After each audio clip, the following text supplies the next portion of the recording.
begin with the second part of NCERT Class 12th History Theme 2, which talks about kings, farmers and towns in the early states and economies. So in the previous class, we had talked about the various period, the Gupta period, the Kushans.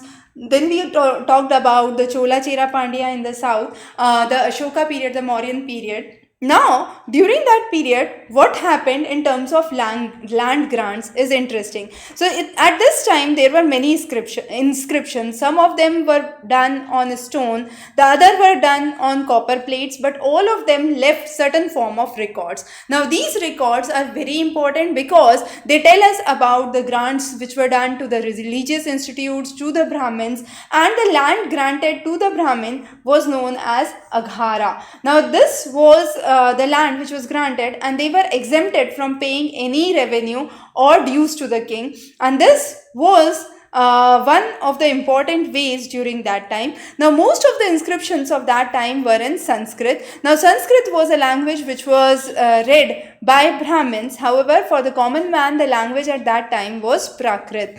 Now, this resulted in the fact that this had to be translated to normal language. So in South India, Tamil and Telugu became the normal languages for the common people.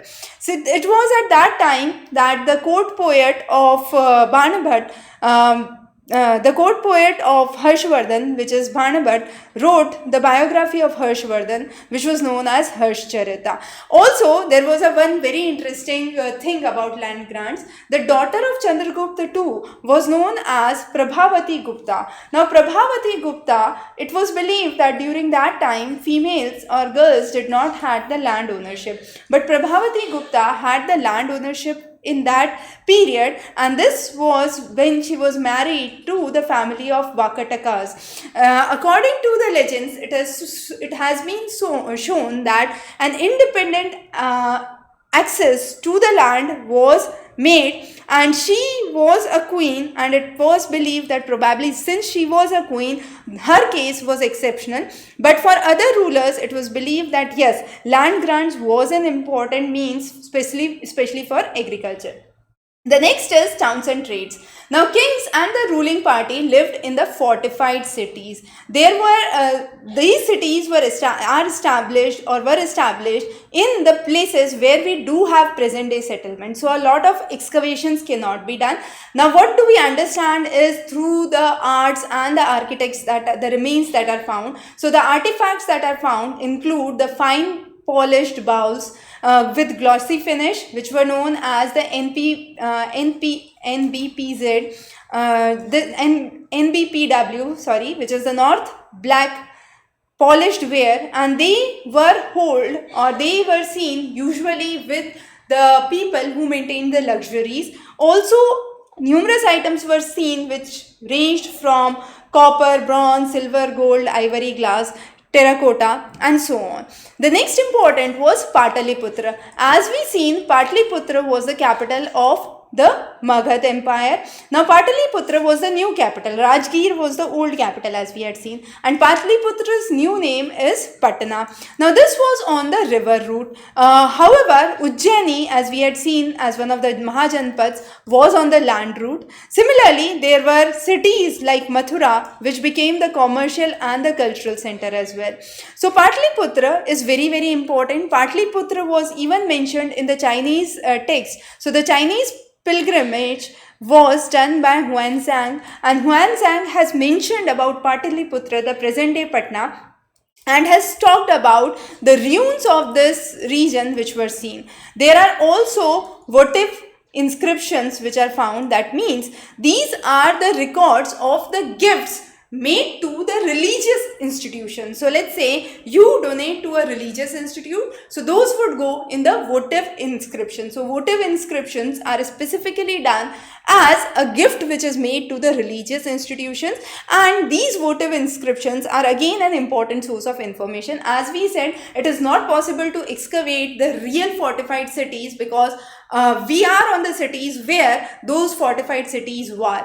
The next important thing is the guilds and the shainis produced the raw material, and they regulated the production of the market and even the finished products. The craft persons had a huge range, and they used used to trade overseas. So they traded with Central Asia, Arabian Sea, with West Asia, in the Southeast Asia, China. So there were huge lots of trade range in and around the Indian subcontinent. Now the merchants were known as Masathuvam in Tamil, and they were known as Sethis in Prakrit. Now both, whether we call it as Mathuvasan or Sethis, they had a huge range of goods that they could carry from one place to another. So let's say salt, grain, clothes, metals, all of these were able to be carried from one place to another. There are also numerous things that we need to understand. For example, punch-marked coins. Punch-marked coins made of silver as well as copper were commonly seen.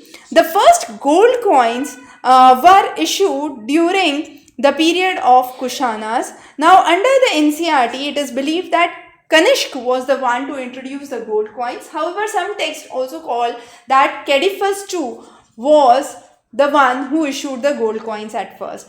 Despite of these, gold coins came during the Kushana period, that's for sure. And during the Indo-Greek period, it was the first time that coins were introduced. Copper coins were also seen by the tribals, and these copper coins were mainly seen by Yadudehas in the regions of Punjab and Haryana. Gold coins got popular from Kushan to Gupta period, and they talked about purity. So the gold coins that were issued during Gupta period were based on the purity, and purity was a major symbol of the amount of wealth that a dynasty could hold. Now when the Roman Empire collapsed, with the collapse of Roman Empire, there was a significant decline in the trade, and this affected the communities that were benefiting, the Mathavasans and the Shetis, and this also affected the trade in India as well. The next important topic that we understand is inscriptions. Now here we have the Ashokan Brahmi and its equivalent Devanagari. So Devanagari, you know, is what we write in Hindi, and its equivalent in Brahmi script is written. So from the late 18th century, European scholars aided by the Indian Brahmins actually were focusing on two major scripts. One was the Bengali, the other was the Devanagari, and with the help of these two, they were trying to decipher the inscriptions that were present. Epigraphy became a major source of interest, and Ashoka's writings were mainly in Brahmi, in the regions of India, in Kharoshthi, in the regions of Northwest. So Kharoshthi was the script which was used in Northwest, and the coins of the Indo-Greek rulers were also seen in Kharoshthi sometimes. So Greeks were able to compare the letters. For example, symbol A was seen in both the letters, both the writings, the Brahmi as well as the Kharoshthi, and they had the individual names for the writings. So when James Prinsep tried to identify the language of Kharoshthi as Prakrit, it became possible to understand the inscriptions in long run. Also, to find out the works of epigraphists or historians, it was very important to look closely to two different Ashokan pillar inscriptions. So Ashokan pillar inscription, one in Brahmi, one in Kharoshthi. If you examine those carefully, you would see that the ruler was not called as Ashoka. The ruler was known as Devanpiya. Devanpiya means beloved of gods, or was also known as Piyadasi, that is pleasant to behold. So those were the names for the ruler Ashoka, which were mentioned in the inscriptions. And Ashoka's period also claims that there were statements which were talking about the glory of Ashoka. But at the same time, if you go to the region of Kalinga and Odisha, you would not find inscriptions there. There could be various interpretations done by historians. One could be that the penance of the war was so deep, the anguish was so deep that Ashoka actually did not wanted any pillars there, or there was the reason that the ruler was not able to address the issue correctly. Why did it happen, the cause of it, and those were the reasons that those areas where there was sad feelings associated, we could say, did not have the inscriptions. The next is the limitations related to deciphering the inscriptions. Now let's say I am an epigraphist and I want to decipher the scripts. Now what is the limitation? The first is the remains that I am seeing have the letters which are faintly engraved. I cannot read them properly. The constructions are not proper. Sometimes I am not sure about the exact meaning, and sometimes it does not hold any political or economic significance. So though we have discovered thousands of inscriptions, only few of them could be deciphered, published and translated. So besides this, the many other inscriptions that have existed have not survived the time.